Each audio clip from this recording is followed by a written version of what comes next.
Mis padres dijeron en el hospital, es solo una cirugía menor. Ve a disfrutar la graduación de tu hermana. Ella estará bien. El doctor llamó desde la unidad de cuidados intensivos. Nadie respondió. Mi nombre es Margot Hall. Tengo 26 años de edad. Y hace 4 meses, mis padres me besaron en la frente en el pasillo de un hospital, me dijeron que era solo una cirugía menor y condujeron 4 horas para ver a mi hermana caminar por el escenario con toga y birrete. 6 horas después, mi cirujano los llamó desde la unidad de cuidados intensivos. Mi madre no respondió. Ella devolvió la llamada 47 minutos después de eso, parada en el baño de un restaurante con el aliento todavía oliendo a champán. Pero lo que ninguno de ellos sabía, ni mi padre, ni mi madre, ni mi hermana, Delaney, era que el doctor Navarro ya me había dicho antes de que me llevaran a la sala de operaciones que esto no era menor, que él había intentado decírselo a ellos también y que nadie lo había escuchado. Ese único día dividió a mi familia en dos, no de forma ruidosa, no con gritos ni portazos. Se separó como los huesos se agrietan bajo una presión silenciosa y repetida, invisible, hasta que alguien finalmente mira la radiografía. Antes de continuar, si esta historia te resulta familiar, tómate un momento para darle me gusta y suscribirte, pero solo si realmente habla de algo que has vivido. Y déjame un comentario. Dime dónde estás ahora mismo y qué hora es. Quiero saber quién está escuchando. Ahora, permíteme llevarte de vuelta al otoño del año pasado a una casa en Birwood Drive y a la familia que crió a 2 hijas pero solo vio a una. La familia Hall vivía en el 47 de Birwood Drive. Una casa colonial de 3 habitaciones en un suburbio justo al sur de Pittsburgh, Pensilvania. Revestimiento blanco, contraventanas negras y un buzón con forma de pequeño granero que mi padre instaló el verano que cumplí 8 años. Desde el exterior, se veía como cualquier otra casa en la cuadra. Setos recortados, un aro de baloncesto en el camino de entrada que ya nadie usaba, una bandera estadounidense que mi padre reemplazaba cada 4 de julio con una precisión casi religiosa. En el interior parecía un santuario dedicado a mi hermana. Mi nombre es Margot. Yo soy la menor. 3 años detrás de Delaney en todo, orden de nacimiento, atención, prioridad. Mi padre, Glenn Hall, administraba una sucursal regional de un banco mediano en los suburbios. Llevaba camisas planchadas todos los días, mantenía su cabello con la raya a la izquierda y creía en 2 cosas por encima de todo, el trabajo duro y mantener las apariencias. Mi madre, Judith, enseñaba 3er grado en la escuela primaria Greenfield. Ella era el tipo de mujer que otros padres describían como cálida, devota, siempre sonriendo en los eventos escolares, siempre como voluntaria para las ventas de pasteles. Y ella era todas esas cosas, solo que no por igual para ambas hijas. Delaney era el sol. No digo esto con amargura. Lo digo porque era simplemente la verdad gravitacional de nuestro hogar. Ella era 3 años mayor, 5 pulgadas más alta e infinitamente más visible. Habló temprano, caminó temprano, leyó temprano. Para cuando estaba en la escuela secundaria, era la presidenta del consejo estudiantil, la protagonista en el musical de la escuela, la capitana del equipo de debate. Ella llenaba las habitaciones de la misma manera que la luz llena una ventana, sin esfuerzo, por completo. Mis padres orbitaban a su alrededor. Yo era más callada, no exactamente tímida, pero sí cuidadosa. Me gustaba dibujar.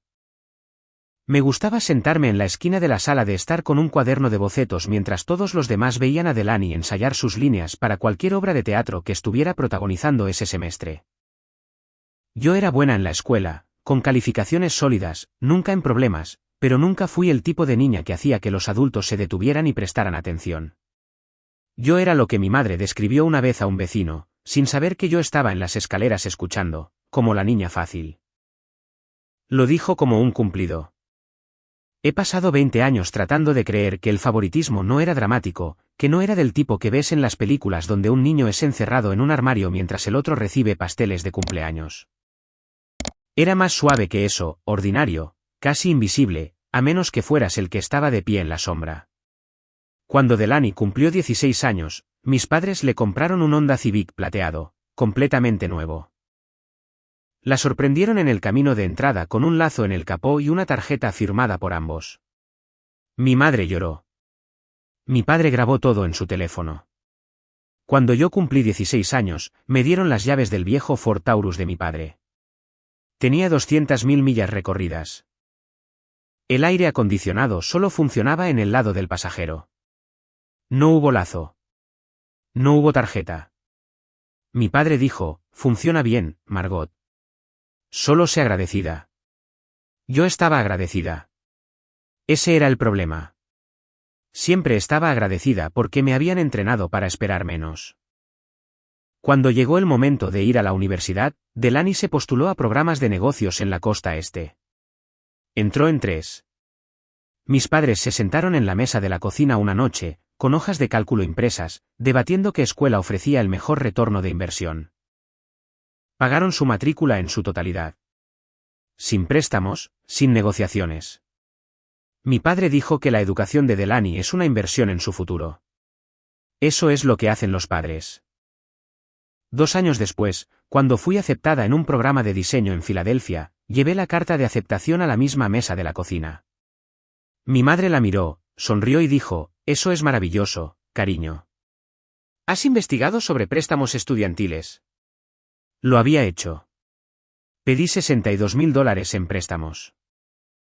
Pagué cada centavo yo misma. Mis padres nunca preguntaron cómo. Había una pared en la sala de estar. Mi madre la llamaba la pared familiar.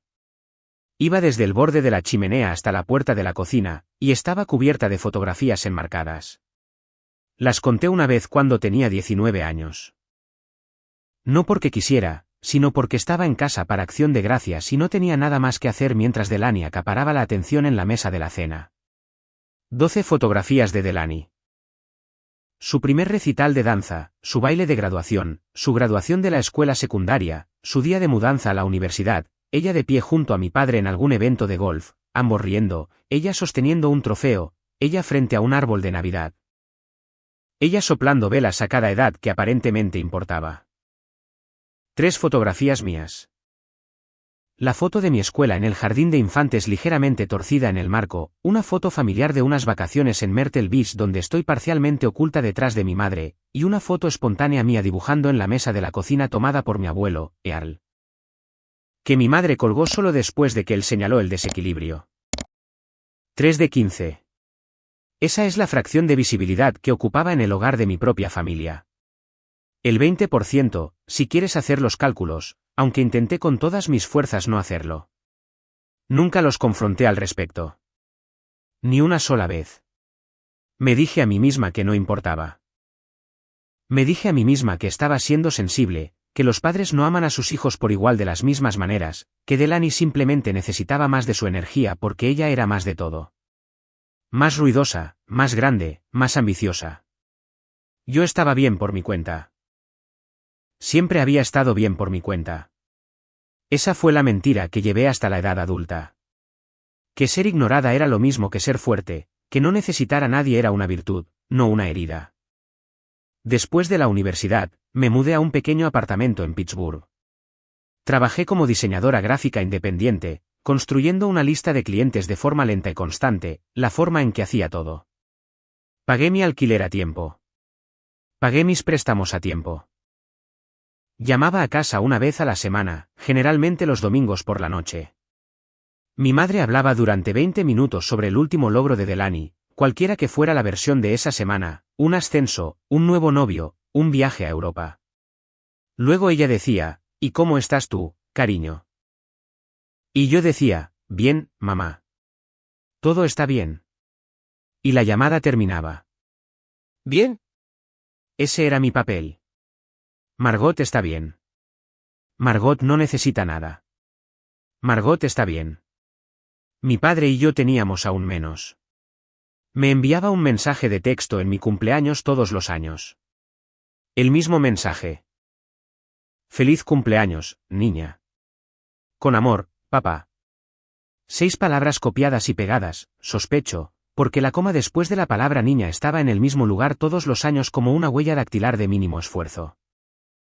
Hablábamos en las fiestas sobre cosas superficiales, el clima, el fútbol americano, si los Steelers tenían posibilidades ese año. Nunca preguntó por mi trabajo. Nunca preguntó por mi salud. Nunca preguntó y punto. Delaney y yo no éramos enemigas. Eso es importante decirlo. Ella no era cruel conmigo. Simplemente era indiferente de la forma en que alguien podría ser indiferente a un mueble que siempre ha estado en la habitación. Sabía que yo existía. Simplemente nunca pensaba en mí cuando yo no estaba directamente frente a ella. Nos enviábamos mensajes de texto de vez en cuando. Llamaba en Navidad. A veces me invitaba a cosas, siempre como una idea de último momento, siempre con la energía de alguien que marca una casilla. Esta era la forma de mi familia cuando llegó septiembre del año pasado y algo comenzó a crecer dentro de mí que no podía ignorar. Luego, un martes por la mañana, me desperté con un dolor tan agudo que me dobló por la mitad. Pensé que era estrés. Pensé que pasaría. Me dije lo que siempre me habían dicho. No es nada, Margot. Estarás bien. El doctor dijo lo contrario. El dolor comenzó pequeño. Un dolor sordo en mi lado inferior derecho, del tipo que notas por un segundo y luego olvidas porque estás ocupada. Tienes 26 años y estás convencida de que tu cuerpo sigue siendo invencible. Lo sentí por primera vez a principios de septiembre, sentada en mi escritorio, trabajando en el rediseño del logotipo de una panadería local. Me acomodé en mi silla, presioné mi mano contra mi costado y el dolor se desvaneció. Volví a trabajar. Regresó 3 días después, más agudo. Estaba en la ducha y me golpeó como un calambre que no podía decidir dónde instalarse. Me apoyé contra los azulejos y respiré para superarlo. 30 segundos, tal vez un minuto. Luego pasó. Me sequé, me vestí y me dije a mí misma que no era nada, mala comida, un tirón muscular, estrés por una fecha límite en la que estaba atrasada. Para la tercera semana de septiembre, el dolor ya no era algo que pudiera hacer a un lado. Venía todos los días, a veces 2 veces, siempre en el lado derecho, siempre profundo, como si algo dentro de mí estuviera presionando contra una pared que no se suponía que debía tocar. Comencé a perder peso sin intentarlo. 5 libras en 2 semanas. Mis pantalones de mezclilla me quedaban holgados. Mi rostro se veía más delgado en el espejo del baño. Estaba cansada de una manera que el sueño no solucionaba, el tipo de cansancio que se asienta detrás de tus ojos y hace que todo se sienta como si te movieras a través del agua. Ren se dio cuenta antes que yo. Estábamos cenando en un lugar de comida tailandesa cerca de mi apartamento, ella dejó su tenedor a mitad de una frase y me miró fijamente. Te ves como si no hubieras dormido en un mes. Estoy bien. Margot, acabas de hacer una mueca de dolor al levantar un vaso de agua. No me había dado cuenta de que lo hice. Me hizo prometer que vería a un doctor. Mantuve la promesa solo porque Ren es el tipo de amiga que aparecerá en tu puerta si no lo haces. El doctor Navarro no fue mi primer doctor. Mi médica de atención primaria realizó algunas pruebas iniciales, análisis de sangre y una ecografía. Cuando regresaron los resultados de la ecografía, se quedó muy callada por un momento y luego dijo que me iba a derivar a un especialista. No explicó el motivo en detalle. Solo dijo, quiero que alguien con más experiencia eche un vistazo a esto. Así fue como terminé en el consultorio del doctor Rafael Navarro, un cirujano en el Hospital General de Allegheny. Estaba a mediados de sus 50 años, con rostro tranquilo, con lentes de lectura que no paraba de empujar por su nariz. Su oficina olía a desinfectante de manos y libros viejos. Había diplomas en la pared, un pequeño cactus en su escritorio y una foto enmarcada de 2 chicas adolescentes que asumí eran sus hijas. Abrió mis escáneres en un monitor y lo giró para que yo pudiera ver. Señorita Hall, tiene una masa ovárica. Lado derecho. Mide aproximadamente 7 centímetros. Señaló una sombra gris en la pantalla que parecía una nube atrapada en el cielo equivocado. Según las imágenes, es probable que sea un quiste complejo, posiblemente un tumor dermoide o un tumor límite. No lo sabremos con certeza hasta que lo extirpemos y lo enviemos a patología. Extirparlo, repetí. Cirugía. Una laparotomía, lo más probable, dada la magnitud y la ubicación. Anestesia general. Estará en el hospital por lo menos una noche, posiblemente 2 dependiendo de lo que encontremos una vez que estemos allí. Dijo las palabras con cuidado, de la forma en que alguien maneja algo frágil. Explicó los riesgos, sangrado, infección, la posibilidad de que la masa estuviera adherida al tejido circundante o a los vasos sanguíneos, lo que complicaría la extirpación, la pequeña pero real posibilidad de que si los resultados de patología volvían preocupantes, podría ser necesario un tratamiento adicional. Usó la palabra grave 2 veces. Ni una sola vez usó la palabra menor. ¿Tiene familia cerca?, preguntó.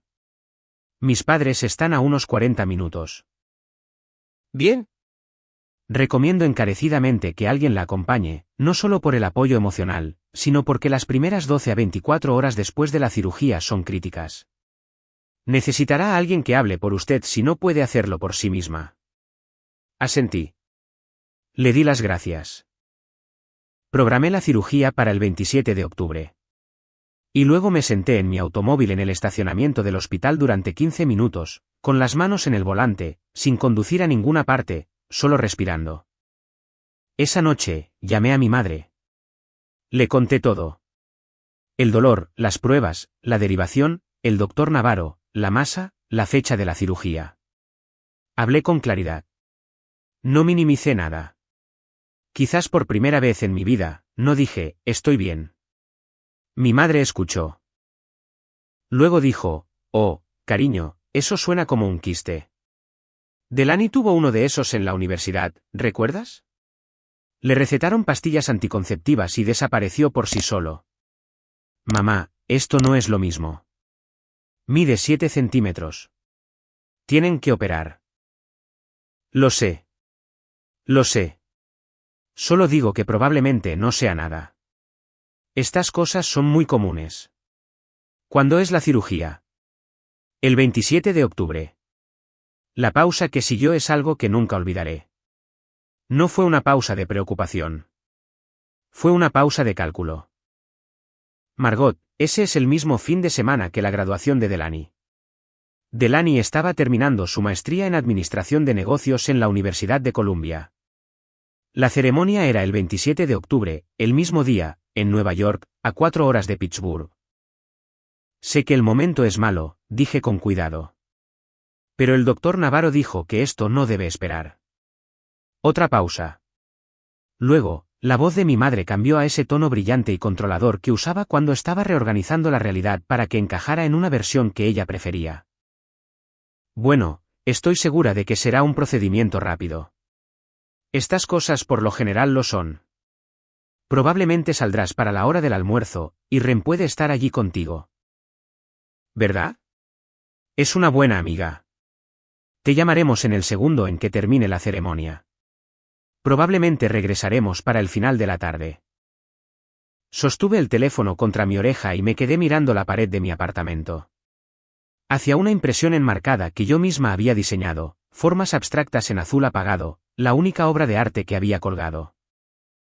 Pensé en decirle lo que el doctor Navarro realmente había dicho, sobre los riesgos, sobre la palabra grave, sobre cómo me preguntó específicamente si tenía familia cerca. En cambio, dije, está bien, mamá. Porque eso es lo que siempre decía.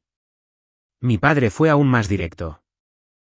Me llamó 2 días después, no para preguntar sobre la cirugía, sino para decirme que había reservado un hotel cerca de la Universidad de Columbia para el fin de semana. Tu madre me dice que tienes un pequeño procedimiento esa semana. Estarás bien, niña. A los doctores de hoy en día les encanta hacer que todo suene peor de lo que es. Es así como justifican la factura. Se rió de su propia broma. Delaney trabajó muy duro para esta maestría en Administración de Negocios.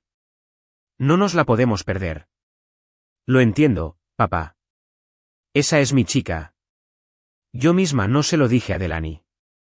Supuse que mi madre se lo dijo. Semanas después, me enteré de que mi madre se lo había descrito a Delaney como a Margot le van a extirpar un pequeño quiste. Nada grave. Está siendo un poco dramática con las fechas. La respuesta de Delaney, que mi propia madre me transmitió finalmente en un momento de honestidad accidental, fue, bueno, ella puede reprogramarlo, ¿no? No me preguntó. No me llamó. No me envió un mensaje de texto. Simplemente absorbió la versión de los eventos que requería lo menos de ella y siguió adelante. El 27 de octubre llegó como un veredicto y me preparé para afrontarlo de la forma en que había afrontado todo en mi vida, sola. Llegué al Hospital General de Allegheny a las 5:45 de la mañana. El cielo todavía estaba oscuro, esa pesada oscuridad de octubre que se siente como si el mundo aún no hubiera decidido si despertarse o no. El estacionamiento estaba casi vacío. Mis pasos resonaban contra el concreto de una manera que me hacía sentir muy pequeña. Había preparado una maleta la noche anterior, cepillo de dientes, cargador de teléfono, un cambio de ropa, un libro que sabía que no leería. También empaqué un par de calcetines gruesos porque mis pies siempre están fríos y los hospitales son los lugares más fríos de la tierra. Estas son las cosas en las que piensas cuando te estás preparando para estar inconsciente en una mesa mientras alguien te hace una incisión. No en las cosas grandes, sino en las cosas pequeñas y ordinarias. Calcetines, protector labial, si recordaste cerrar la puerta de entrada. El escritorio de admisiones estaba atendido por una mujer con ojos amables y un gafete que decía Brenda. Verificó mi nombre, mi fecha de nacimiento, mi seguro. Me pidió que firmara 4 formularios. Me entregó una pulsera de plástico con mi información impresa en letras minúsculas y me la colocó alrededor de la muñeca. Luego miró el formulario y dijo, contacto de emergencia, Judith Hall. ¿Está ella aquí con usted hoy? No pudo venir. Brenda hizo una pausa por un momento. Una pequeña pausa. Profesional, sin juzgar, pero presente. ¿Hay alguien más a quien debamos contactar en caso de emergencia? Ren Lu, ella estará en la sala de espera. Está bien, lo anotó. Estará aquí pronto. Está en camino. Brenda sonrió y me dirigió al área preoperatoria en el 3er piso. Caminé por pasillos que olían a limpiador de pisos y aire reciclado, pasando por letreros que apuntaban a radiología, a la cafetería y a la capilla. La capilla. Nunca había sido una persona religiosa, pero miré ese letrero más tiempo del que debería. El área preoperatoria era una habitación larga dividida por cortinas en cubículos individuales. Cada cubículo tenía una cama de hospital, una silla, un monitor y un pequeño gancho para objetos personales. Había 8 cubículos de mi lado. Yo estaba en el cubículo número 4. La cortina era de un azul verdoso desteñido, el color de algo que había sido lavado 1000 veces. Me cambié y me puse la bata de hospital. Se ataba en la parte posterior y no podía alcanzar el lazo superior, así que lo dejé suelto. Una enfermera entró, se presentó como Kalin y me colocó la vía intravenosa. Tenía unos 40 años, cabello castaño corto y una energía tranquila y constante que te hacía confiar en ella de inmediato. Explicó lo que sucedería. El anestesiólogo pasaría, luego el doctor Navarro y después me llevarían a la sala de operaciones. El tiempo total desde la sedación hasta la recuperación se estimaba entre 90 minutos y 2 horas, dependiendo de lo que encontraran. Dependiendo de lo que encontraran. Lo dijo con delicadeza, pero escuché lo que habitaba debajo de esas palabras. Kalin pegó la línea intravenosa a mi mano y revisó el monitor. Luego miró la silla vacía junto a mi cama. La familia viene más tarde. Me había preparado para esta pregunta. Había ensayado la respuesta en el espejo de mi baño esa mañana mientras me cepillaba los dientes. Mi amiga está en camino. Mis padres tenían un compromiso previo. Kalin asintió. No presionó, pero algo cambió en su expresión. Una pequeña tensión alrededor de sus ojos, el tipo de cosa que solo alguien que ha estado observando rostros toda su vida notaría. Colocó una manta tibia sobre mis piernas sin que se lo pidiera. La revisaré cada 15 minutos hasta que nos vayamos, dijo. No estás sola aquí, ¿de acuerdo? Asentí. Y luego cerró la cortina y me quedé sola. Me acosté en la cama y me quedé mirando los azulejos del techo. Los conté. 12 a lo ancho, 9 de profundidad. Escuché los sonidos a mi alrededor. En el cubículo 2, un hombre hablaba en voz baja con una mujer que asumí era su esposa. Ella seguía diciendo, vas a estar muy bien, Richard. Estoy justo aquí. En el cubículo 6, un adolescente se reía nerviosamente mientras su madre sostenía su mano y su padre estaba de pie a los pies de la cama haciendo bromas sobre la bata de hospital. En el cubículo 7, una anciana rezaba en voz baja en español mientras alguien, una hija, tal vez, le acariciaba el cabello. Todos tenían a alguien. Cada persona en esa habitación tenía una mano que sostener, una voz que les decía que todo estaría bien. Una presencia que decía, me importas lo suficiente como para estar aquí. Tenía un mensaje de texto. Había llegado a las 5:22 de esa mañana mientras me cepillaba los dientes. Buena suerte hoy, cariño. Llámanos cuando despiertes. Muy emocionados por Delaney hoy. Deséanos suerte a nosotros también. Con amor, mamá y papá. Deséanos suerte a nosotros también. Como si mi cirugía y la graduación de Delaney fueran eventos paralelos de igual peso. Como si ambos fueran celebraciones. Como si no estuvieran a punto de extirparme una masa del cuerpo bajo anestesia general mientras ellos se sentaban en un auditorio aplaudiendo. Leí el texto 3 veces. Luego puse mi teléfono boca abajo sobre la cama y no volví a mirarlo. A las 6:20, llegó Ren. Rodeó la cortina sosteniendo un pequeño ramo de margaritas amarillas y una copia en edición de bolsillo de una novela que había querido leer durante meses. Sus ojos estaban rojos, lo que significaba que había estado llorando en el automóvil, y su sonrisa era amplia, lo que significaba que estaba tratando de ocultarlo. Oye, dijo suavemente. Puso las flores en la mesa auxiliar y se sentó en la silla vacía. Estoy aquí. 2 palabras. Eso es todo lo que hizo falta para abrir algo en mi pecho. Gracias, dije, y mi voz se quebró en la segunda palabra de una manera que no había esperado. Ren tomó mi mano. No dijo que todo estaría bien. No dijo que mis padres deberían estar aquí. No llenó el silencio con ruido. Simplemente se aferró a mí. A las 6:50, pasó el anestesiólogo, un hombre alto llamado Dr. Kim, quien explicó el proceso de sedación con una voz tan monótona que resultaba casi reconfortante. Preguntó sobre alergias, cirugías previas, cuando comí por última vez. Respondí a todo. Marcó algo en su portapapeles y me dijo que me vería en la sala de operaciones. A las 7, apareció el doctor Navarro. Ya vestía su uniforme quirúrgico, un gorro azul sobre el cabello, sus lentes de lectura reemplazados por un par que usaba en la sala de operaciones. Me miró, luego a Ren, luego al espacio vacío detrás de ella donde debería haber estado una familia. Señorita Hall, ¿cómo se siente? Nerviosa, admití. Asintió. Eso es normal. Hizo una pausa. ¿Viene alguien más? No. Sostuvo mi mirada por un momento. No era lástima, era algo más cercano al reconocimiento, como un hombre que había visto esto antes y todavía no había hecho las paces con ello. Muy bien, dijo en voz baja. Vamos a cuidar muy bien de usted allí adentro. A las 7:15, 2 camilleros vinieron y desbloquearon las ruedas de mi cama. Ren apretó mi mano por última vez. Estaré justo aquí cuando te despiertes, dijo.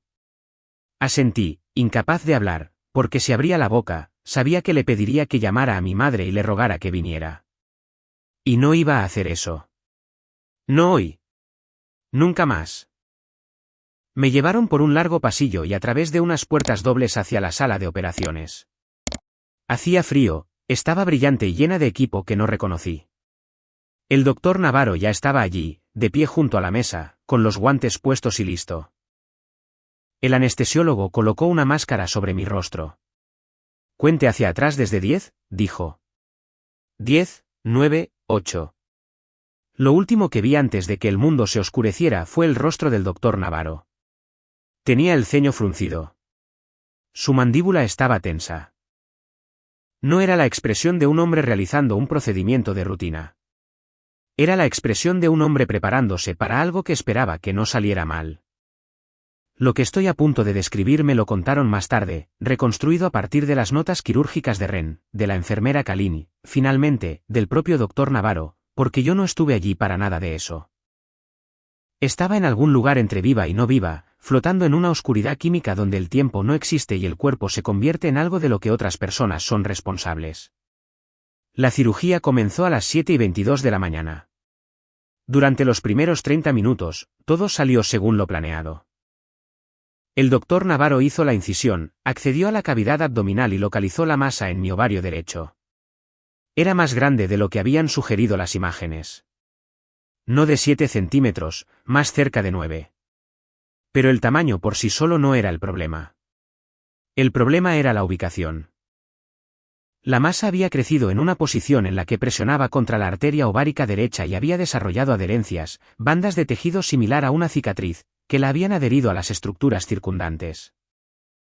Estaba enredada de una manera que los escáneres no habían revelado por completo. Navarro me dijo más tarde que en el momento en que vio la magnitud de las adherencias, miró al otro lado de la mesa a su asistente quirúrgico y dijo 2 palabras: llamen a vascular. Eso fue a las 7:54 de la mañana. A las 7:54, 260 millas al noreste, mi madre estaba planchando el vestido de Delaney en una habitación de hotel cerca de la Universidad de Columbia. Mi padre estaba en el piso de abajo, en el vestíbulo del hotel, tomando café y leyendo la sección de deportes en su teléfono. Habían conducido la noche anterior, llegaron tarde y durmieron en una habitación con cama extra grande que costaba $280 la noche. Mi madre había extendido su atuendo sobre la cama libre, un vestido azul marino que había comprado específicamente para la ocasión, zapatos a juego, aretes de perlas que mi padre le había regalado para su 25 aniversario. A las 8:12, Navarro intentó separar la masa de la arteria. Un pequeño vaso se desgarró. No la arteria principal, una rama, pero suficiente. La sangre comenzó a acumularse en el campo quirúrgico más rápido de lo que la succión podía limpiar. Mi presión arterial bajó. El anestesiólogo ajustó mis fluidos, administró medicamentos, gritó números que hicieron que la habitación quedara en silencio. A las 8:12, mi madre se estaba rizando el cabello en el espejo del baño. Más tarde me dijo que había estado tarareando.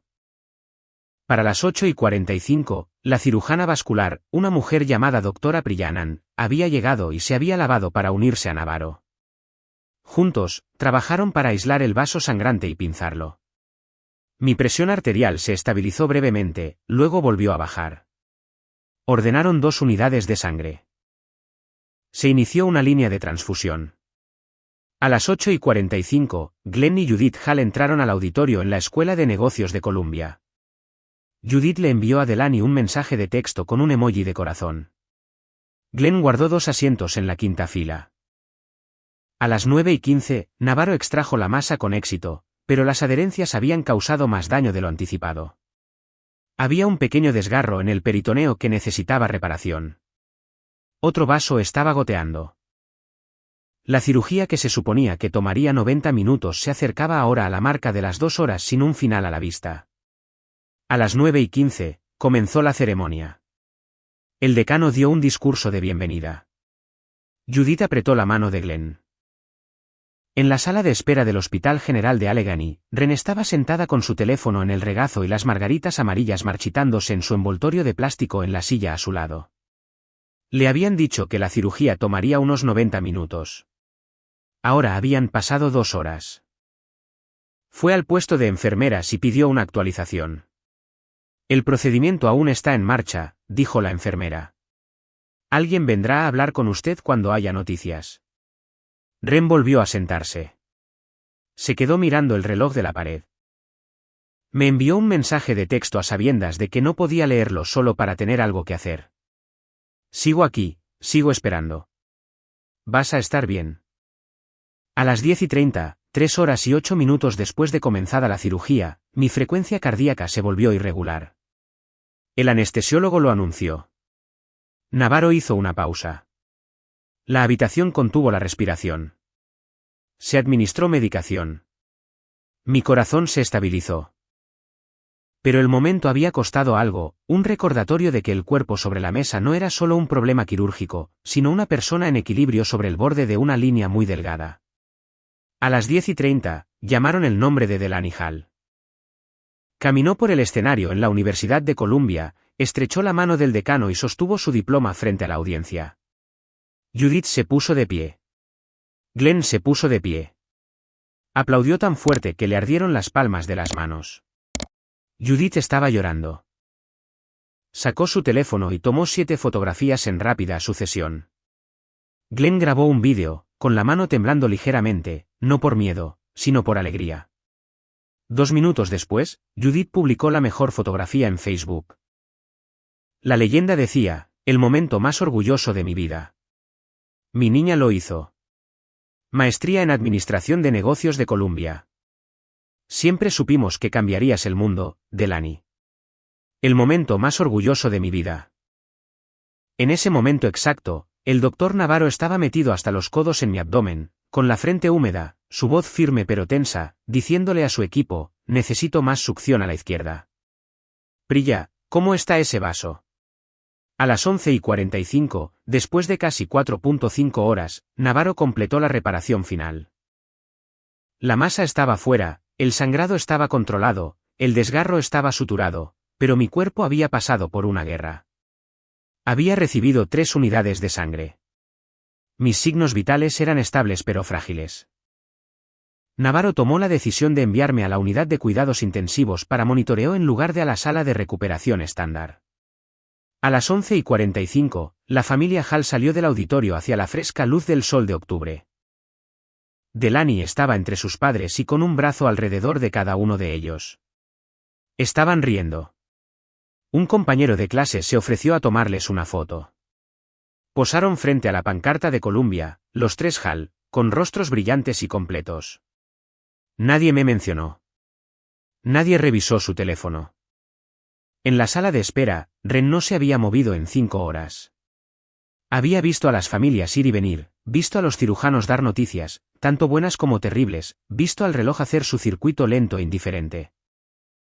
Había llamado a mi teléfono 6 veces sabiendo que estaba apagado, solo para escuchar mi buzón de voz. Se había mordido la uña del pulgar hasta no dejar nada. A las 12:30, una enfermera finalmente llegó a la sala de espera. Está aquí por Margot Hall. Ren se levantó tan rápido que las margaritas cayeron al suelo. Ella está fuera de cirugía. La están trasladando a la unidad de cuidados intensivos. ¿A la unidad de cuidados intensivos? La voz de Ren se quebró. ¿Por qué a la unidad de cuidados intensivos? Se suponía que iba a ser. El cirujano hablará con usted en breve. Por favor, tome asiento. Ren no se sentó. Se quedó de pie en medio de la sala de espera, con las manos temblando, el teléfono en su agarre, e hizo lo que yo no había hecho, lo que nunca le habría pedido a nadie que hiciera. Llamó a mi madre. Judith no respondió. Ren volvió a llamar. Sin respuesta. Llamó a mi padre. Sin respuesta. Llamó a Judith una tercera vez, una cuarta vez, una quinta. A la 1:17 de la tarde, el doctor Rafael Navarro salió del ala quirúrgica, todavía con su uniforme, el gorro quitado y aplastado en una mano. Su rostro mostraba el agotamiento particular de un hombre que acababa de pasar casi 6 horas manteniendo a alguien con vida contra las complicaciones sobre las que había advertido. Encontró a Ren de pie junto a la estación de enfermeras, con el rostro pálido, aferrada a su teléfono. Ella está viva, dijo primero, porque eso es lo que hacen los buenos cirujanos. Responden a la única pregunta que importa antes de cualquier otra cosa. Está estable, pero la cirugía fue significativamente más compleja de lo anticipado. Necesito hablar con su familia. Ren lo miró con algo entre rabia y dolor. He estado intentando. No responden. Navarro tomó el número de teléfono él mismo. Caminó hasta el puesto de enfermeras, levantó la línea del hospital y marcó. Y en algún lugar en un restaurante en Manhattan, rodeada de risas, copas de champán y el cálido resplandor de la celebración, el teléfono de Judith Hall comenzó a sonar desde un código de área de Pittsburgh que no reconoció. Esta vez, ella no lo silenció. El restaurante se llamaba Lucas. Era un pequeño lugar italiano a 3 cuadras del campus de Columbia. Manteles blancos, velas y portavasos de vidrio.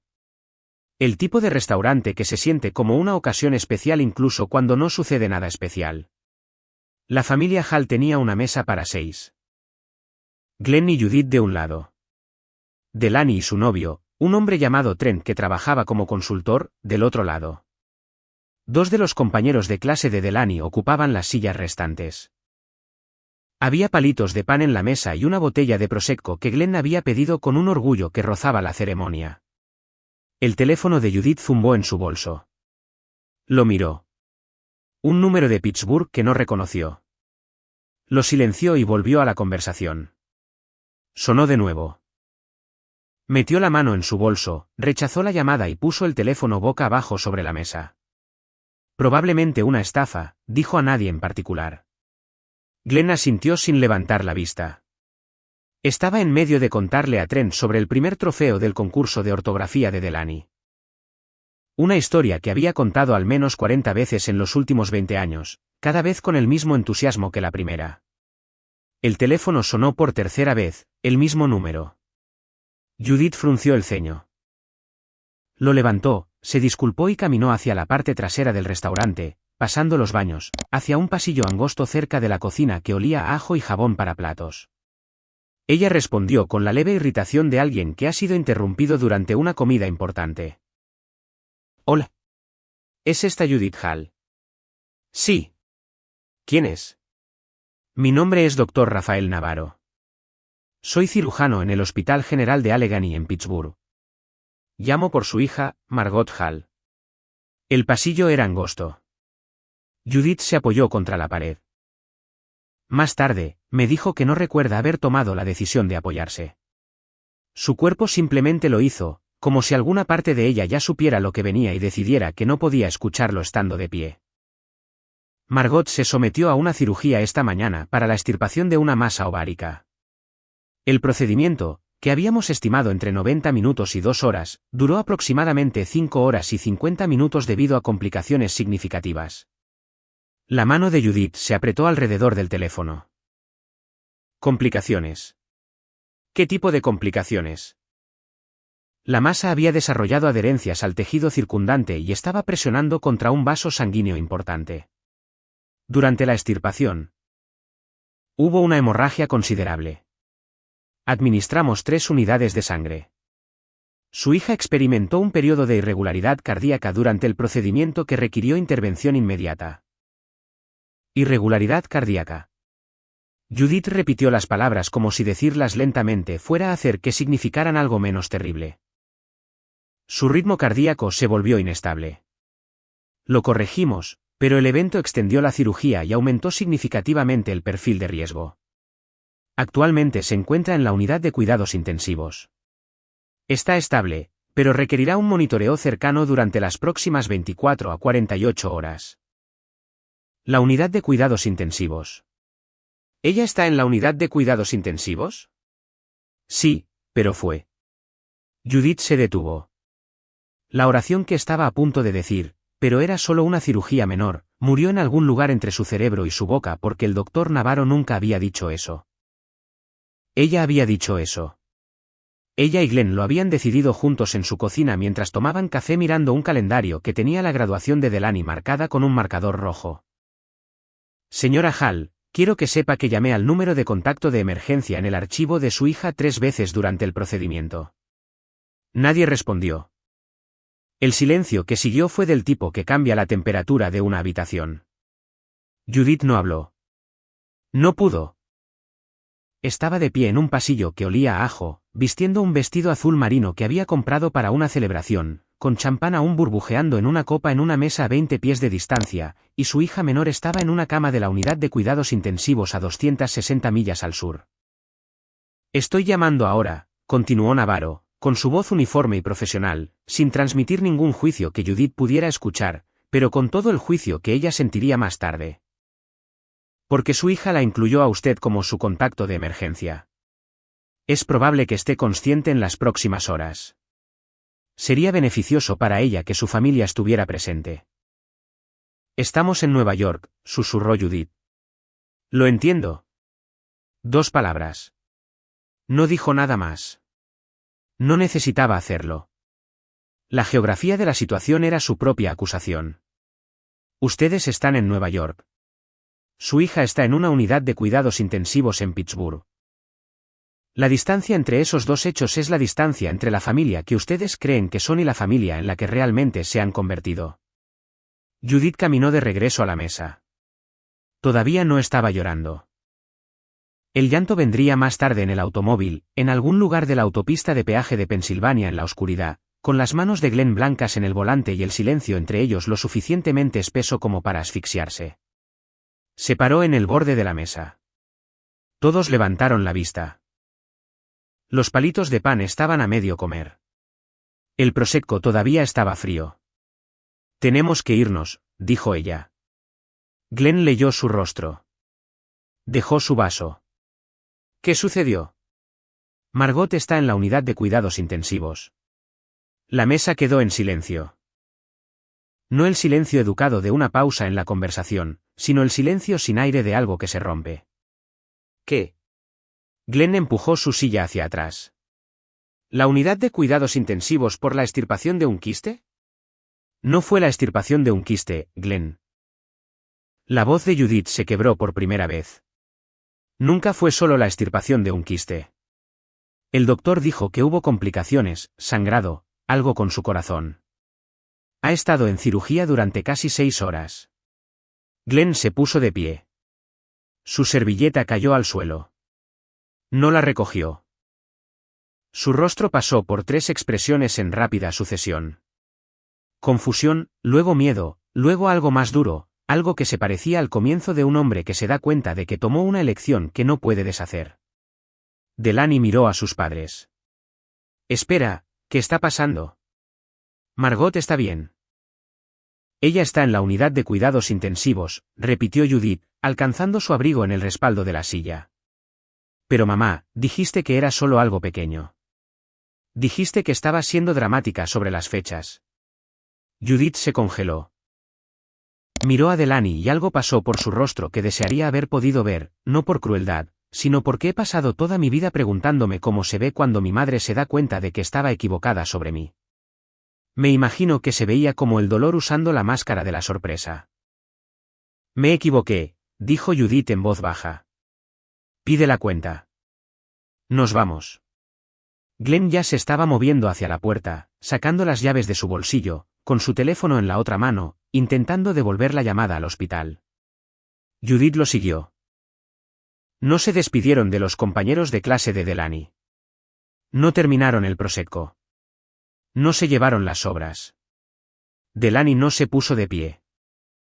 Se quedó sentada a la mesa, su diploma en su carpeta de cuero en la silla a su lado, la mano de su novio en su brazo, y dijo las palabras que definirían su papel en todo lo que siguió. «Va a estar bien. Siempre lo está. Ustedes están exagerando». Luego tomó un palito de pan, se volvió hacia Trent y dijo, «Deberíamos pedir el postre». Glenn y Judith condujeron durante la noche.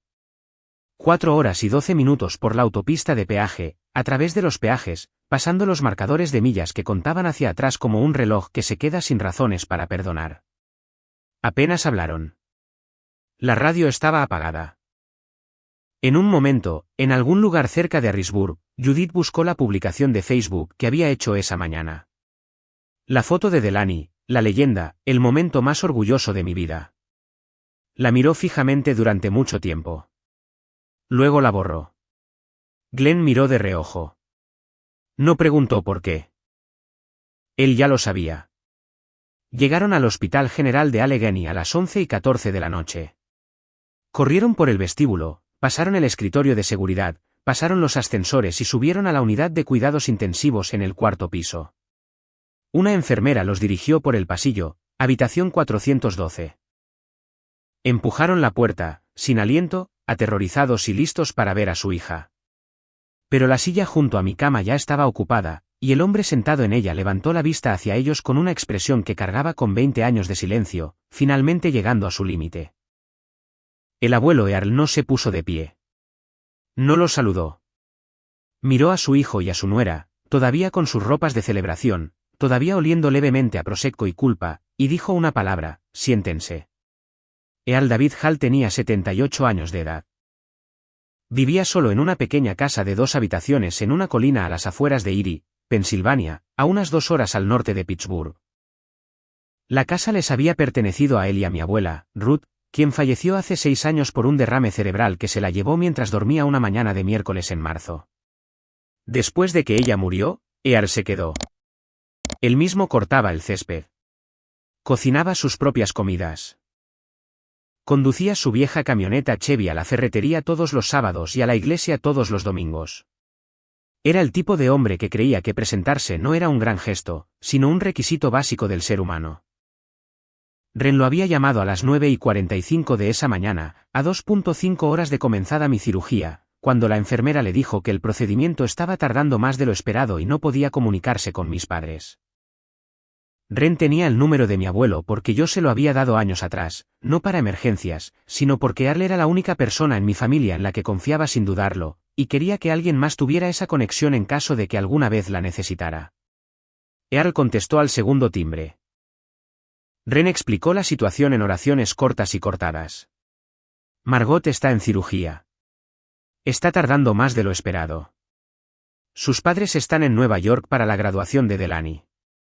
Nadie responde sus teléfonos. Estoy aquí sola.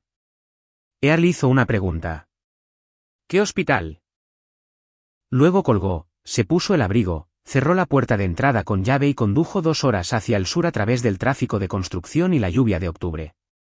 No llamó a Glenn. No llamó a Judith. No llamó a Delaney. Simplemente se subió a su camioneta y se fue porque su nieta estaba en una mesa quirúrgica y las personas que deberían haber estado allí habían elegido estar en otro lugar. Llegó al Hospital General de Allegheny a las 12:15 del mediodía, justo cuando el doctor Navarro estaba terminando la cirugía. Ren se encontró con él en el vestíbulo. Más tarde me dijo que cuando lo vio caminar por las puertas automáticas, con 78 años de edad, un poco sin aliento, su cabello fino y gris húmedo por la lluvia, vistiendo una camisa de franela y botas de trabajo porque no se había detenido a cambiarse. Comenzó a llorar tan fuerte que no pudo hablar durante 1 minuto completo. Earl puso una mano en su hombro y dijo, «Hiciste bien en llamarme. Ahora llévame con ella». Fueron juntos a la unidad de cuidados intensivos. Yo todavía estaba inconsciente, intubada, con monitores que rastreaban cada latido. Earl acercó la silla de visitantes tan cerca de la cama como los cables lo permitieron. Se sentó. Tomó mi mano, la que no tenía la línea intravenosa, y la sostuvo. No la soltó durante las siguientes 11 horas. Ren se quedó durante otras 2 horas. Luego, Earl le dijo que se fuera a casa a descansar. Ya has hecho suficiente, dijo. Yo no me voy. Ren dudó, pero Earl le dio la mirada que había perfeccionado durante 5 décadas de paternidad. La mirada que decía, esto no es una sugerencia. Dejó su número de teléfono con las enfermeras y se fue a casa. Earl se sentó en esa silla toda la tarde. Observó los monitores. Vio a las enfermeras ir y venir. Vio mi pecho subir y bajar bajo la fina manta del hospital. En un momento dado, la enfermera Kalin entró para controlar mis signos vitales y lo vio sosteniendo mi mano. Tenía la cabeza inclinada, los labios se movían levemente. ¿Está rezando?, preguntó suavemente. Estoy hablando con mi esposa, dijo. Pidiéndole que vigile a esta chica desde donde quiera que esté. Kalin me contó esa historia 3 días después, y fue la única vez durante toda mi estancia en el hospital que lloré frente a alguien sin tratar de contenerme. Cuando Glenn y Judith irrumpieron por la puerta de la unidad de cuidados intensivos a las 11:14 de esa noche, Earl estaba exactamente donde había estado durante las últimas 11 horas. La misma silla, la misma posición, mi mano todavía en la suya. No había comido. No había dormido. No había salido de la habitación excepto una vez para usar el baño, e incluso entonces le pidió a Kalin que se sentara conmigo hasta que él regresara. Levantó la vista hacia su hijo y su nuera. Glenn todavía llevaba la chaqueta deportiva que había usado en la graduación. Judith todavía llevaba el vestido azul marino. Estaban sin aliento por haber corrido por el hospital. Sus rostros mostraban la expresión particular de personas que han pasado 4 horas en un automóvil contemplando la posibilidad de que su hija pudiera morir mientras ellos comían palitos de pan. Earl no se puso de pie. Siéntense, dijo. Glenn sacó una segunda silla de la esquina. Judith permaneció de pie, con los ojos fijos en mí, en los tubos, en los monitores, en el moretón en mi mano por la vía intravenosa, en la palidez de mi rostro bajo las luces fluorescentes. Se llevó la mano a la boca. ¡Oh, Dios! ¡Oh, Dios, Margot! Ella no puede escucharte, dijo Earl. Ha estado inconsciente desde esta mañana. Los doctores dicen que es probable que despierte mañana. Glenn se sentó. Tenía las manos en el regazo. Miró al suelo. Papá, no sabíamos que esto era tan grave. Earl se quedó callado por un momento. Cuando habló, su voz era baja y constante, la voz de un hombre que ha estado cargando algo pesado durante mucho tiempo y finalmente ha decidido dejarlo en el suelo. No quisieron saberlo. Eso no es justo. Glenn. Earl pronunció el nombre de su hijo de la forma en que cierras una puerta con firmeza, por completo. Conduje 2 horas bajo la lluvia hoy porque una chica llamada Ren, que no está emparentada con Margot por sangre, se preocupó lo suficiente como para llamarme. Tu hija no me llamó ella misma. No llamó a nadie en esta familia. ¿Entiendes lo que eso significa? Glenn abrió la boca. No salió nada. Significa que ha aprendido que llamar no tiene sentido. Significa que tú y Judith le han enseñado una y otra vez que sus emergencias no importan, que su dolor no es urgente, que ella es la hija que puede esperar. Judith se hundió en la silla junto a Glenn. Las lágrimas corrían por su rostro, pero no emitió ningún sonido. Lloraba como lloran las personas cuando saben que no tienen derecho a hacerlo en voz alta. Earl metió la mano en el bolsillo interior de su camisa de franela y sacó una pequeña libreta. Era del tipo que podías comprar en cualquier farmacia, encuadernada en espiral con una tapa azul desteñida. La sostuvo en alto para que ambos pudieran verla.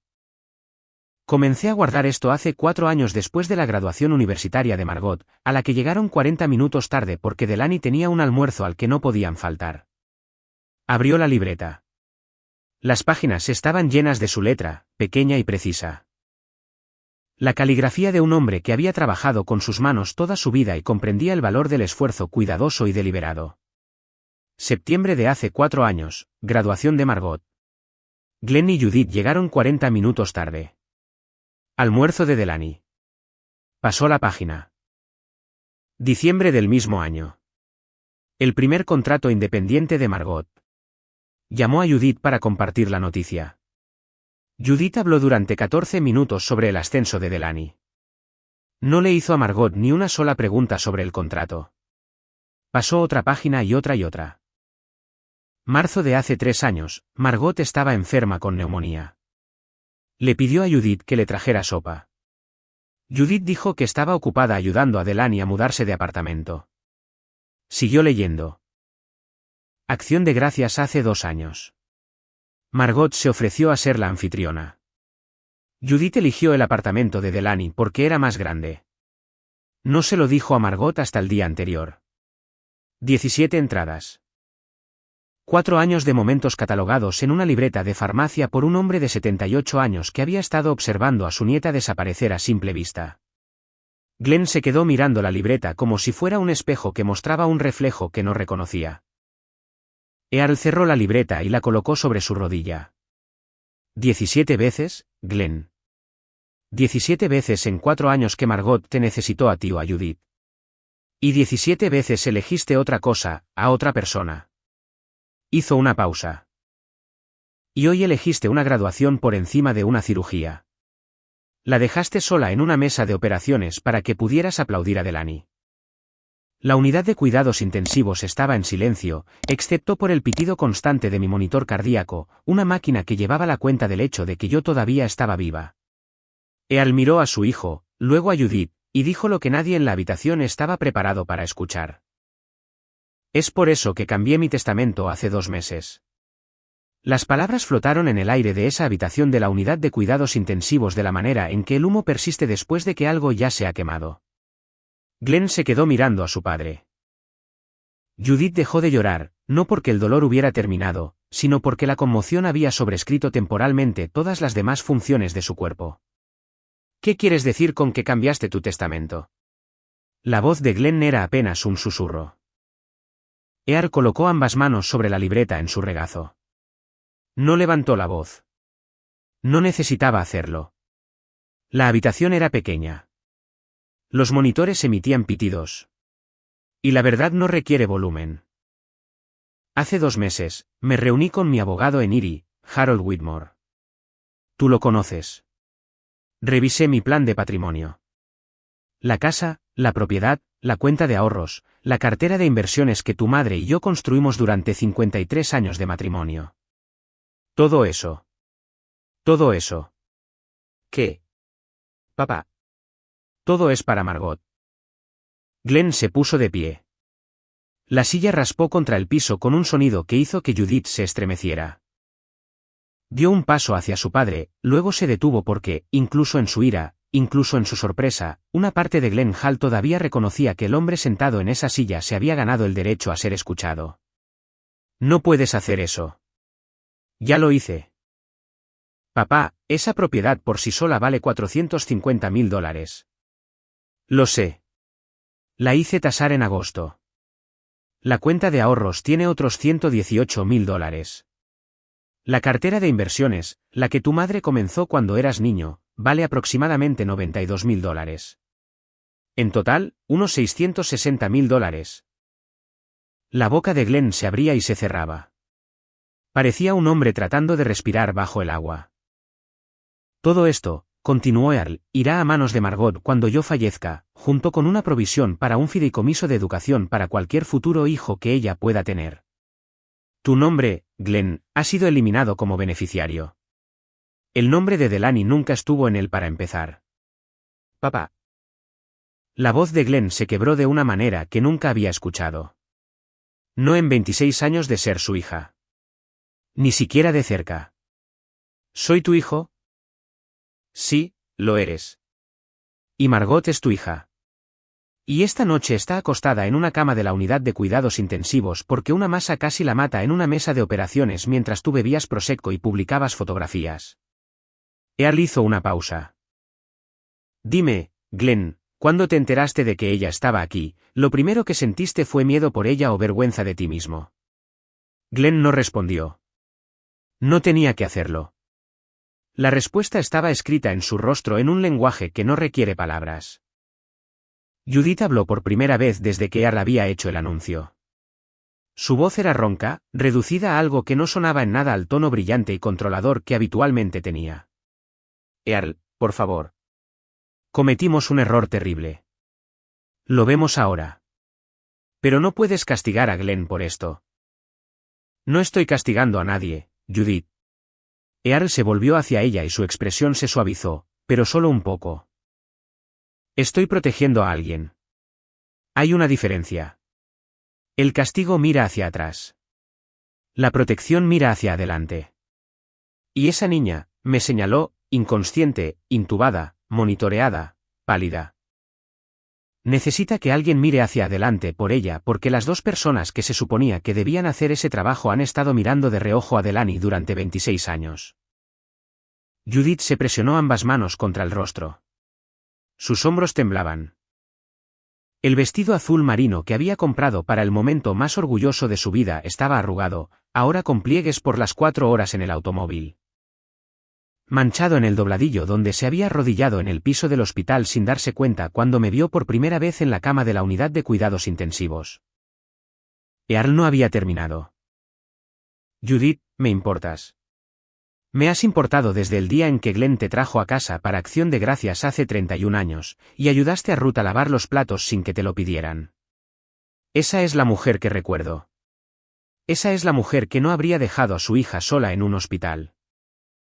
Abrió la libreta de nuevo, no para leerla esta vez, sino para sostenerla de la forma en que alguien sostiene evidencia que desearía nunca haber necesitado recolectar. ¿Conoces la pared de tu sala de estar? La pared familiar. Judith levantó la vista confundida por el cambio de tema. Conté las fotografías la última vez que los visité. 12 de Delaney. 3 de Margot. Una de esas 3 existe solo porque te pedí que la colgaras. Yo mismo tomé esa fotografía de Margot dibujando en la mesa de la cocina cuando tenía 11 años. Estaba tan concentrada que ni siquiera se dio cuenta de la cámara. Es la foto más hermosa de ella que existe y es la única porque nadie más en esa casa pensó en tomar una. Judith emitió un sonido que no era una palabra. Vino de algún lugar profundo, de algún lugar debajo del lenguaje. El sonido de una mujer que escucha una descripción de sí misma que no puede negar y no puede soportar. Glenn se volvió a sentar. Puso los codos sobre las rodillas y la cabeza entre las manos. Durante mucho tiempo, los únicos sonidos en la habitación fueron el monitor cardíaco, el llanto ahogado de Judith y el murmullo distante del hospital por la noche. No les pido que estén de acuerdo con mi decisión, dijo Earl finalmente. Les estoy diciendo lo que he hecho y por qué. Margot ha pasado toda su vida siendo la hija que no pide nada. Y ustedes han pasado toda su vida demostrando que ella tenía razón al no hacerlo. Eso termina ahora. No porque yo lo diga, sino porque un cirujano acaba de pasar 6 horas salvando su vida mientras ustedes estaban sentados en un restaurante, y una chica llamada Ren, que la conoce desde hace 5 años, hizo más por ella hoy que ustedes en 26. Volvió a guardar la libreta en su bolsillo. Tomó mi mano de nuevo. Miró mi rostro quieto y pálido contra la almohada del hospital, y algo se movió a través de su expresión que solo puedo describir como ternura afilada por la furia. Pueden quedarse en esta habitación, dijo Earl. Pueden sentarse aquí toda la noche, pero no tocarán mi decisión y no le pedirán a Margot que intervenga en su nombre cuando despierte. Si quieren reconstruir algo con su hija, lo harán porque lo dicen en serio, no porque haya dinero en juego. Fui claro. Glenn asintió sin levantar la cabeza. Judith susurró, ¿sí? Earl se acomodó de nuevo en su silla. Cerró los ojos. La conversación había terminado. Me desperté a la mañana siguiente a las 6:43. Lo primero de lo que fui consciente fue del dolor. Un dolor profundo y tirante a lo largo de mi abdomen que hacía que respirar se sintiera como una negociación. Lo segundo fue la luz, la fina y gris luz de octubre que se filtraba por la ventana de la unidad de cuidados intensivos. Lo tercero fue una mano alrededor de la mía, cálida, seca, ligeramente áspera. La mano de un hombre que había construido muebles, arreglado cercas y sostenido la mano de su esposa todas las noches durante 53 años. Giré la cabeza. El abuelo Earl estaba dormido en la silla a mi lado. Tenía la barbilla apoyada en el pecho. Su camisa de franela estaba arrugada. Sus botas todavía estaban puestas, atadas con fuerza, como si hubiera estado listo para ponerse de pie en cualquier momento durante toda la noche. Más allá de él, a través del panel de vidrio de la habitación de la unidad de cuidados intensivos, pude ver 2 figuras en el pasillo. Mi madre sentada en una silla de plástico contra la pared, con la cabeza inclinada hacia atrás, los ojos cerrados, el vestido azul marino arrugado de forma irreconocible. Mi padre de pie a su lado, apoyado contra la pared, con los brazos cruzados, mirando al suelo con una expresión que nunca antes había visto en su rostro. Ellos estaban afuera. Earl estaba adentro. El cristal entre ellos decía todo lo que las palabras aún no habían logrado decir. Apareció la enfermera Kalin. Revisó mis signos vitales, ajustó algo en la vía intravenosa y se acercó. Bienvenida de nuevo, Margot, dijo suavemente. Tu abuelo ha estado aquí desde ayer por la tarde, 11 horas. No quiso irse, no quiso comer, simplemente se sentó ahí sosteniendo tu mano. Miré a Earl, a su rostro curtido, a la libreta apenas visible en el bolsillo de su camisa, a la mano que aún sostenía la mía, incluso en sueños. Y por primera vez en más años de los que podía contar, lloré. No por la cirugía, no por el dolor, sino porque alguien había venido. Alguien había elegido estar allí. Alguien había mirado la silla vacía junto a mi cama y había decidido que era inaceptable que permaneciera vacía. 3 días después, cuando estuve lo suficientemente fuerte como para sentarme y mantener una conversación de más de unas pocas oraciones, mi madre entró a la habitación llevando un trozo de papel doblado. Sus ojos estaban hinchados, le temblaban las manos. Se paró a los pies de mi cama y dijo con una voz que no se parecía en nada a la de la mujer que me había dicho que era solo un quiste: Margot, necesito que leas esto. El papel estaba doblado en 3, de la forma en que doblas una carta para que quepa dentro de un sobre. Pero no había sobre, solo el papel ligeramente arrugado en los bordes, como si lo hubieran sostenido, desdoblado y vuelto a sostener muchas veces antes de que llegara a mis manos. La letra era de mi madre, la misma cursiva cuidadosa que usaba en las tarjetas de cumpleaños y en las listas de compras, excepto que aquí las letras eran más pequeñas, más apretadas, como si hubiera estado presionando demasiado fuerte. La desdoblé, 4 páginas por delante y por detrás. Mi madre me había escrito una carta porque no podía decir las palabras en voz alta, y lo entiendo ahora. Algunas verdades son demasiado pesadas para la voz. Necesitan el peso lento y deliberado de un bolígrafo sobre el papel donde no te puedes esconder detrás del tono, el momento adecuado o la interrupción conveniente de alguien más entrando a la habitación. Ella se quedó de pie a los pies de mi cama mientras yo leía. No se sentó. No habló. Mantuvo las manos juntas frente a su estómago de la forma en que solía estar de pie durante las reuniones de padres y maestros. La postura de una mujer preparándose para ser juzgada. La carta comenzó de manera simple. Margot, no sé si me perdonarás.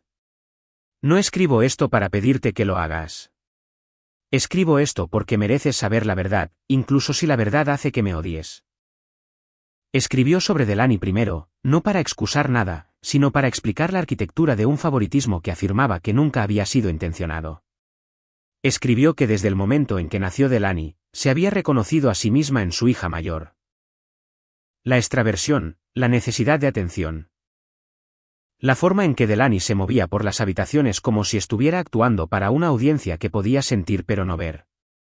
Judith escribió que amar a Delaney siempre se había sentido fácil porque amar a Delaney era como amar a una versión de sí misma a la que se le había dado una segunda oportunidad para hacer todo bien. Luego escribió sobre mí. Llegaste al mundo en silencio. No lloraste durante los primeros 30 segundos y las enfermeras tuvieron que estimularte para obtener una respuesta. Tu padre bromeó diciendo que ya eras de bajo mantenimiento. Me reí. No debí haberme reído porque en algún lugar de esa broma estaba la semilla de todo lo que vino después. Escribió que yo le recordaba a su propia madre, mi abuela por parte de ella, una mujer llamada Patricia, que había muerto cuando yo tenía 4 años. Patricia había sido callada, artística, profundamente reservada. Ella y Judith tenían una relación complicada, construida sobre largos silencios y decepciones no expresadas. Judith escribió que cuando me miraba, especialmente a medida que crecía, veía los gestos de Patricia, mi hábito de dibujar a solas, mi preferencia por la quietud, mi negativa a competir por la atención. Y en lugar de ver esas cualidades como fortalezas, las vio como una advertencia, como si ser como Patricia significara que yo también cargaría con la tristeza de Patricia, la distancia de Patricia, la incapacidad de Patricia para conectarse. Te alejé porque tenía miedo de a quién me recordabas. Esa no es tu carga. Nunca fue tu carga. Pero te la puse encima de todos modos, y lo siento profundamente. Escribió sobre la pared de fotografías. Admitió que nunca había decidido conscientemente colgar menos fotos mías. Había sucedido gradualmente de la forma en que ocurre la erosión, una fotografía a la vez, un momento a la vez, hasta que el desequilibrio fue tan grande que se volvió invisible para la persona que lo creó.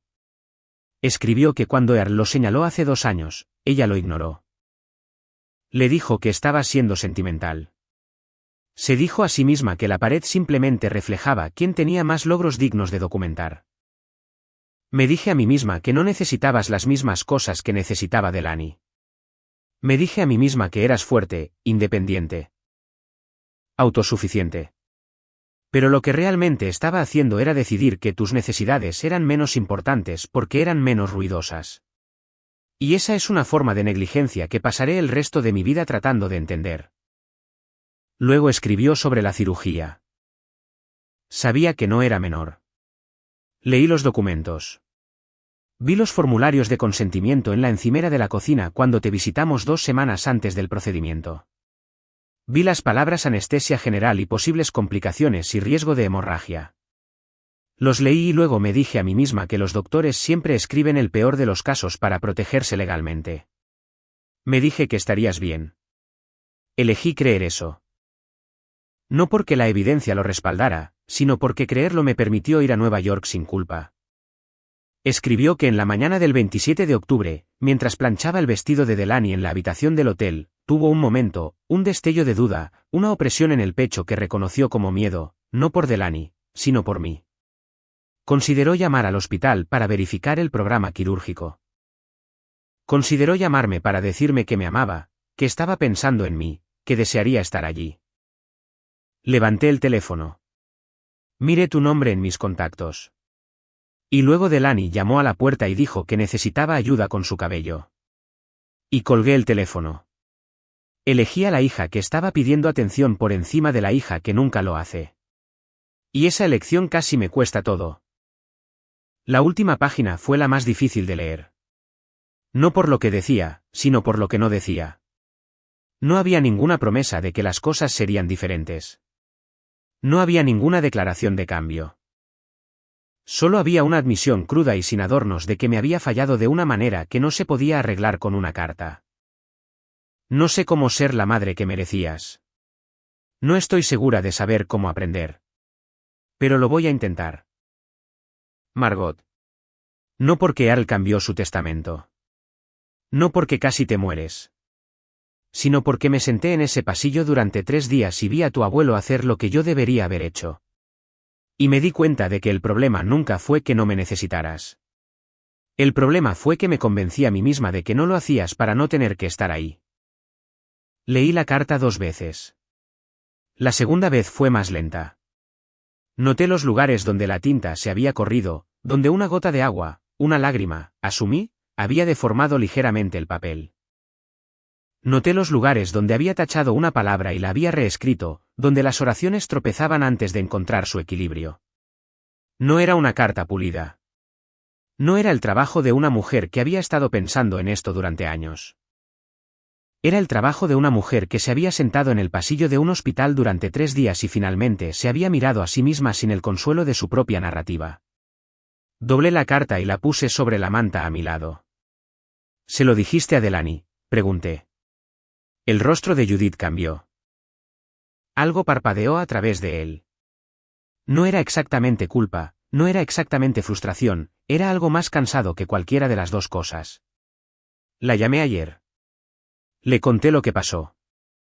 Le hablé sobre el testamento de Earl. Le dije que necesitábamos hablar como familia sobre cómo te hemos tratado. ¿Qué dijo? Judith miró al suelo. Dijo que yo estaba exagerando. Dijo que Earl estaba siendo manipulador y que tú estabas usando la cirugía para ganar simpatía. Asentí. No reaccioné porque la respuesta de Delaney no fue una sorpresa. Fue una confirmación de algo que siempre había sabido pero que nunca había estado dispuesta a nombrar. Mi hermana no me veía como alguien a quien le habían hecho daño. Me veía como alguien que estaba incomodando a su versión de la realidad. Está bien, dije. Margot, lo siento. Lo siento mucho. Lo sé, mamá. Esa tarde, mi padre entró a la habitación. No trajo ninguna carta. No trajo palabras que hubiera ensayado ni un discurso que hubiera preparado. Se sentó en la silla donde Earl se había sentado durante 11 horas, la silla que aún conservaba la impresión de un hombre que se había presentado sin que se lo pidieran. Y Glenn se tapó la cara con las manos y lloró. Nunca había visto llorar a mi padre. Ni en el funeral de su madre. Ni en ningún momento en 26 años de mi vida. Lloró de la forma en que lloran los hombres de su generación, en silencio al principio. Luego en oleadas temblorosas que trató de reprimir y no pudo. No sé por dónde empezar, dijo. Lo miré, al hombre que me había enviado por mensaje de texto las mismas 6 palabras en cada cumpleaños durante una década. Al hombre que le había comprado a mi hermana un automóvil y me había dado las llaves de algo que él ya no quería. Al hombre que había llamado a mi cirugía un pequeño procedimiento y había conducido 4 horas en la dirección equivocada. Puedes empezar por estar aquí, dije. Solo aquí. Eso es suficiente por ahora. Asentí. No extendió la mano para tomar la mía. Todavía no estaba preparado para eso y yo tampoco. Pero se quedó. Se sentó en esa silla durante 3 horas sin hablar, sin revisar su teléfono, sin irse. Fue el tiempo más largo que mi padre había estado en una habitación conmigo sin encontrar una razón para estar en otro lugar. No fue perdón. No fue sanación. Fue un comienzo pequeño, imperfecto e incierto como la primera respiración después de una cirugía, cuando aún no estás seguro de si el dolor significa que estás roto o significa que estás vivo. 2 meses después me paré en la casa del abuelo Erleniri y me entregó algo mucho más pesado que una llave. El informe de patología regresó 11 días después de la cirugía, benigno. La masa era un teratoma quístico maduro complejo, terco y enredado en lugares donde no debería haber estado, pero no canceroso. Cuando el doctor Navarro me llamó con los resultados, estaba sentada en mi apartamento en Pittsburgh, todavía moviéndome lentamente, todavía dolorida, todavía aprendiendo a respirar sin hacer una mueca. Dijo la palabra benigno y le di las gracias, colgué el teléfono y me senté en el suelo de mi cocina durante 10 minutos porque mis piernas fallaron y no tenía energía para volver a levantarme. Benigno, no porque el universo me debiera bondad, sino porque a veces la cosa que casi te mata decide en el último momento dejarte quedarte. No tomo eso a la ligera. Nunca tomaré eso a la ligera. La recuperación fue lenta. La incisión sanó por etapas, las capas externas primero, luego el tejido más profundo debajo. Cada semana un poco menos de dolor, un poco más de rango de movimiento. No pude trabajar durante 3 semanas. Ren traía alimentos cada pocos días. Nunca hizo que se sintiera como caridad. Entraba, ponía las bolsas en la encimera, preparaba té y se sentaba conmigo mientras veíamos programas de televisión de realidad terribles y no hablábamos de nada importante. Esa es la cuestión con Ren. Entendió que la presencia no siempre requiere conversación. A veces solo requiere estar en la misma habitación, respirando el mismo aire, demostrando que la silla a tu lado no está vacía. El abuelo Earl llamaba todos los días, todas las mañanas a las 8:15 como un reloj. Nunca preguntaba cómo me sentía porque sabía que diría que estaba bien, incluso si no lo estuviera. En cambio, hacía preguntas específicas. ¿Desayunaste? ¿Tomaste el medicamento que prescribió Navarro? ¿Cuántos pasos caminaste hoy? Rastreó mi recuperación de la manera en que rastreaba todo, con precisión silenciosa y un cuidado terco e inamovible. Mis padres también llamaban, por separado al principio, luego juntos. Las llamadas eran incómodas, forzadas, llenas de pausas que se alargaban un segundo de más y palabras que sonaban ensayadas. Mi madre lloró durante las primeras 3 llamadas. Mi padre se aclaraba mucho la garganta, de la forma en que lo hace cuando la emoción se acerca demasiado a la superficie y necesita empujarla hacia abajo con un acto físico. Preguntaron sobre mi recuperación. Preguntaron sobre mi trabajo. Por primera vez en mi vida, hicieron preguntas y luego esperaron las respuestas. No fue natural para ellos. Podía escuchar el esfuerzo en cada oración, de la forma en que se puede escuchar el esfuerzo en alguien que aprende un nuevo idioma. Cuidadoso, deliberado, cohibido. Pero lo estaban intentando. Y después de 26 años de que nadie se esforzara por mí, decidí que intentarlo valía algo. No todo, pero sí algo. Judith comenzó a ver a un terapeuta. Me dijo esto durante nuestra 4ª llamada telefónica, sin que yo se lo preguntara, de la forma en que alguien confiesa algo de lo que está orgulloso, al mismo tiempo, avergonzado de necesitar. Encontré a alguien que se especializa en dinámicas familiares, dijo. Me está ayudando a entender patrones que no sabía que tenía. Le dije que me alegraba. Lo decía en serio. No porque borrara algo, sino porque significaba que finalmente había dejado de contarse a sí misma la historia en la que era una buena madre que simplemente cometió un error. La verdad era más grande que eso, y ella estaba empezando a mirarla. Glenn comenzó a llamarme todos los domingos por la noche. Las primeras llamadas duraron menos de 10 minutos. No sabía qué decir. Hablaba del clima. Hablaba de los Steelers. Me preguntaba si necesitaba dinero, lo cual era su forma de preguntar si lo necesitaba a él porque el dinero era el único lenguaje de cuidado en el que alguna vez había sido fluido. Decía que no en cada ocasión, pero me quedaba en la línea, y lentamente a lo largo de las semanas, las llamadas se hicieron más largas. Comenzó a preguntar por mi trabajo de diseño. Preguntó por un logotipo que había publicado en Internet. Dijo que estaba bueno. El cumplido fue torpe, entregado como un hombre que maneja algo frágil por primera vez, pero fue real. Podía escuchar que era real. Delaney no llamó, ni una sola vez en los 2 meses posteriores a mi cirugía. Me envió un mensaje de texto una vez después de 3 semanas, un mensaje que decía, espero que te sientas mejor. Avísame si quieres tomar un café en algún momento. Me quedé mirando ese mensaje de texto durante mucho tiempo. Era el tipo de mensaje que le envías a un conocido, no a una hermana cuya complicación quirúrgica casi la mata. No respondí. No por enojo, sino porque finalmente había aceptado algo a lo que me había estado resistiendo toda mi vida. Delaney no iba a cambiar. Ella no era cruel. No era maliciosa. Simplemente estaba construida en torno a un centro de gravedad que no me incluía. Y ninguna cantidad de esperanza, espera o comprensión por mi parte iba a cambiarlo. Algunas personas no te ven. Y lo más amoroso que puedes hacer por ti misma es dejar de estar de pie en su línea de visión y esperar. 2 meses después de la cirugía, a finales de diciembre, conduje hasta Erie.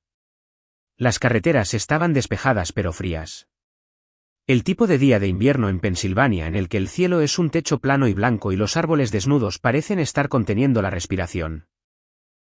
Me detuve frente a la casa de Earl en la colina y me senté en el automóvil por un momento mirándola. Era pequeña, con revestimiento de tablillas blancas, un porche con 2 mecedoras que no se habían usado desde que murió la abuela Ruth.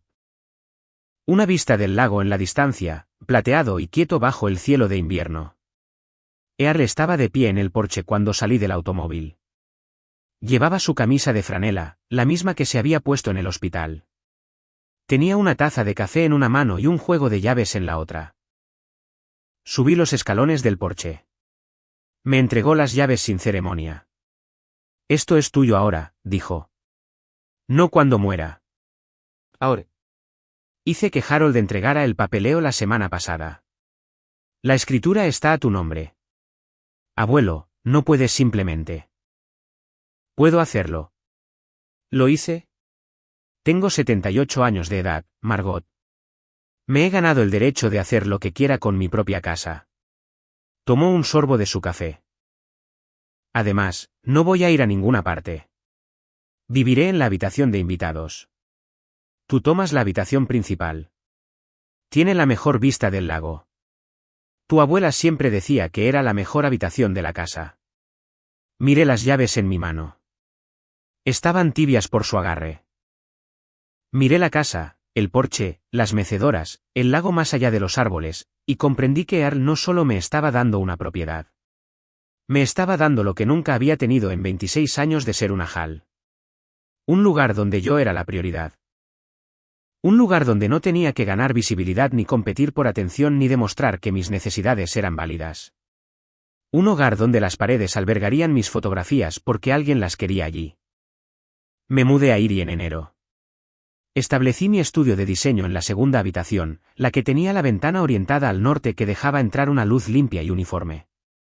Mantuve a mis clientes independientes. Acepté algunos nuevos. Earl y yo caímos en una rutina. Desayunábamos juntos a las 7:30, teníamos días separados, cenábamos juntos a las 6, caminábamos por la noche cuando el clima lo permitía. Me contaba historias sobre la abuela Ruth. Le mostré mi trabajo de diseño. No entendía la mayor parte, pero miraba con atención cada pieza y siempre decía, esa tiene algo. Ren vino conduciendo el primer fin de semana que me instalé. Trajo vino y un regalo de inauguración de la casa, una impresión enmarcada de una margarita amarilla, la misma flor que me había llevado al hospital. Nos sentamos en el porche con abrigos pesados envueltas en mantas mirando hacia el lago congelado. ¿Sabes lo que aprendí?, dije. ¿Qué? La familia no son las personas que se supone que deben estar ahí. La familia son las personas que se presentan. Ren chocó su copa contra la mía. Te tomó bastante tiempo. Me reí. Fue la primera vez que me reí plenamente sin reservas desde antes de la cirugía. Resonó en el porche y sobre la colina y desapareció en el amplio cielo gris sobre Erie, Pensilvania, donde una pequeña casa blanca en una colina se había convertido en algo que siempre había estado esperando ser, un hogar. A veces, las personas que se supone que deben protegerte son las que te enseñan que tu dolor no es importante. Y a veces un hombre tranquilo con una camisa de franela conduce 2 horas bajo la lluvia para sostener tu mano porque cree que presentarse no es opcional. La cirugía que casi me quita la vida me dio algo que nunca antes había tenido, la prueba de que el amor no es ruidoso, no es performativo, no es condicional. Simplemente llega y se queda. Si esta historia se quedó contigo, deja un comentario y cuéntame sobre la persona en tu vida que se presentó cuando nadie más lo hizo. Suscríbete si quieres escuchar más historias como esta, pero solo si lo dices en serio. Gracias por escuchar. Gracias por estar aquí.